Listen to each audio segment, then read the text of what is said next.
Menopause ആവുമ്പോഴും കുറച്ച് changes ബോഡിയിൽ ഉണ്ടാകുന്നുണ്ട്. അതുമായിട്ട് റിലേറ്റഡ് ആയിട്ട് ചില ആളുകളിൽ കുറച്ച് പ്രശ്നങ്ങൾ ഉണ്ടാവാറുണ്ട്. ചില ആളുകളിൽ മെനോപോസ് ഒരു വില്ലനായിട്ട് തന്നെ നമുക്ക് പറയാം.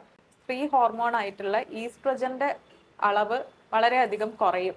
ഈ ഒരു മെനോപോസ് ആവുമ്പം നമുക്ക് ഓവറിന്ന് പിന്നെ ഒരു ഈസ്ട്രജന്റെ പ്രൊഡക്ഷൻ അവിടെ ഉണ്ടാവുന്നില്ല.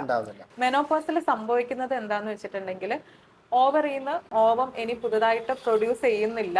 എല്ലാ ഓവവും അവിടെ പ്രൊഡ്യൂസ് ചെയ്യപ്പെട്ട് ഇനി എന്നുവെച്ചാൽ ഓവം ഇല്ലാതെ ആവുമ്പോഴാണ് ഈ ഒരു മെനോപോസ് എന്നൊരു അവസ്ഥയിലേക്ക് വരിക. അപ്പൊ അതിന്റെ ഭാഗമായിട്ട് തന്നെ അവിടെ ഈസ്ട്രജൻ പ്രൊഡക്ഷൻ ഉണ്ടാകുന്നില്ല. അപ്പം ഈസ്ട്രജൻ ആണ് ശരിക്കും സ്ത്രീ ആക്കി നിർത്തുന്ന ഒരു ഹോർമോൺ എന്ന് പറയാം. അപ്പൊ ഈ ഒരു ഈസ്ട്രജന്റെ അളവ് കുറയുമ്പോൾ അതിന്റെ പ്രശ്നങ്ങൾ എല്ലാ എന്ന് വെച്ചിട്ടുണ്ടെങ്കിൽ ഇപ്പം മെനോപോസ് എന്ന് വെച്ചിട്ടുണ്ടെങ്കിൽ വെറും ഒരു ഓവറിയിൽ നടക്കുന്ന ഒരു ഇവന്റ് മാത്രമല്ല.